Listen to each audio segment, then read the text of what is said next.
मासूम बच्चा मुंशी प्रेमचंद के अफसानवी मजमुआ वारदात का अफसाना।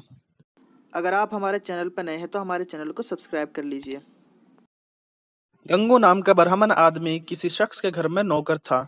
वो अपने मालिक की खिदमत भी बहुत कम किया करता और उसका कोई दोस्त भी ना था। ना कहीं मेले में जाता, ना किसी से बेतकल्लुफ होकर बात करता था, ना भंग बोटी का शौक रखता, ना कभी पूजा पाठ करता, ना कभी नदी स्नान करने जाता। बस अपने आप में मस्त रहता। एक दिन सुबह गंगू अपने मालिक के सामने खड़ा हुआ। मालिक ने पूछा, क्या बात है? मालिक के पूछने पर गंगू ने अपने दिल पर हाथ रखकर कहा कि मैं अब आपकी नौकरी ना कर सकूंगा। मालिक ने इसकी वजह पूछी। गंगू ने बताया कि एक औरत जो अभी विधवा आश्रम से निकाल दी गई है, जिसका नाम गोमती देव है, मैं उससे शादी करना चाहता हूँ। मालिक हैरत से गंगू का मुंह तकने लगा और कहने लगा, उस औरत से शादी करेगा जिसे कोई भला आदमी अपने घर में कदम भी ना रखने दे। आश्रम के लोगों ने 3 बार उसकी शादी कराई, मगर हफ्ता 10 दिन के बाद भाग आई। अब तो आश्रम के सेक्रेटरी ने भी उसे आश्रम से निकाल दिया और इसी मोहल्ले में कोठरी लेकर रहती है। सारी बातों को बताने के बावजूद गंगू उससे शादी करने का ख्वाहिशमंद होता है। मालिक उसका इस्तीफा मंजूर कर लेता है। गंगू उस औरत गोमती देव से शादी कर लेता है। गंगू की शादी को 5 महीने गुजर जाते हैं। वो इसी मोहल्ले में एक खपरेल का मकान लेकर रहता है। मालिक को कभी बाजार में देखता, फौरन हाल खबर मालूम करने आता। मालिक को भी उसके हालात से दिलचस्पी हो गई थी। गंगू हमेशा खुशो खुर्रम रहता था। एक दिन गंगू की बीवी गोमती घर से भाग जाती है। मालिक को इस बात की खबर होती है। उन्हें इस खबर से बेहद खुशी होती है कि अब देखते हैं गंगू कैसे मुंह दिखाता है कि जो लोग उसे शादी से बाज रखने की कोशिश कर रहे थे वो कितने नेक थे। इत्तेफाक से एक दिन गंगू की मुलाकात उसके मालिक से हो गई। गंगू बदहवास बिल्कुल खोया हुआ सा था। मालिक को देखकर उसकी आंख से आंसू निकल गए। गंगू मालिक से बोला, बाबूजी, गोमती ने मेरे साथ भी दगा की। मालिक ने सब्र कराते हुए बोला, मैंने तो पहले ही मना किया था। और रुपए पैसे साफ कर ले गई या कुछ छोड़ गई? गंगू ने कहा, अरे बाबूजी, ऐसा ना कहिए।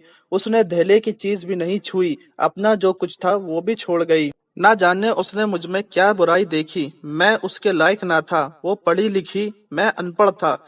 इतना सब होने के बावजूद गंगू उस गोमती की तारीफ करता। मालिक कहता, तो जाओ उसे ढूंढ निकालो।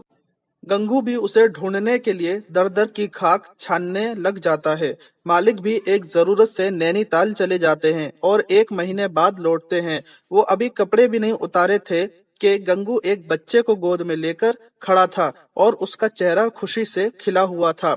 मालिक ने पूछा, कहो महाराज, गोमती का कुछ पता चला? गंगू ने खुशी से जवाब दिया, हाँ बाबूजी, वो लखनऊ के जनाने अस्पताल में मिली। अपनी सहेली को बता के गई थी कि ज्यादा बेकरार हो तो बता देना।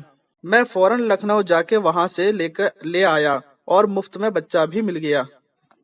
मालिक ने पूछा, तुम्हारी शादी को कितने दिन हो गए? गंगू बोला, 7 महीने। और बच्चे को कितने महीने हुए? बोला, 1 महीने। शादी के 6ठे महीने में पैदा हो गया। कैसी बेसर पैर की बातें करते हो?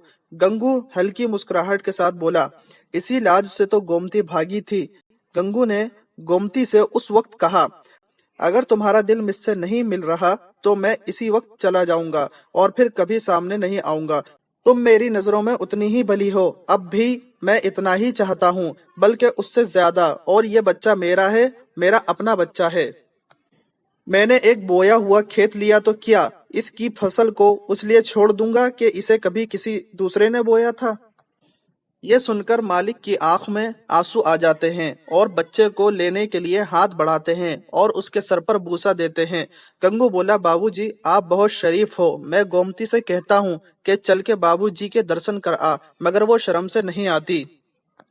मालिक ने डूबे हुए लहजे में कहा, मैं और शरीफ, अपनी शराफत का पर्दा तो आज मेरी नजरों से हटा है। और बच्चे को हाथ में लिए गंगू के साथ गोमती के घर की तरफ चल देते हैं। अगर आप हमारे चैनल पर नए हैं तो सब्सक्राइब कीजिए, लाइक और कमेंट भी कीजिए और शेयर करना ना भूलें।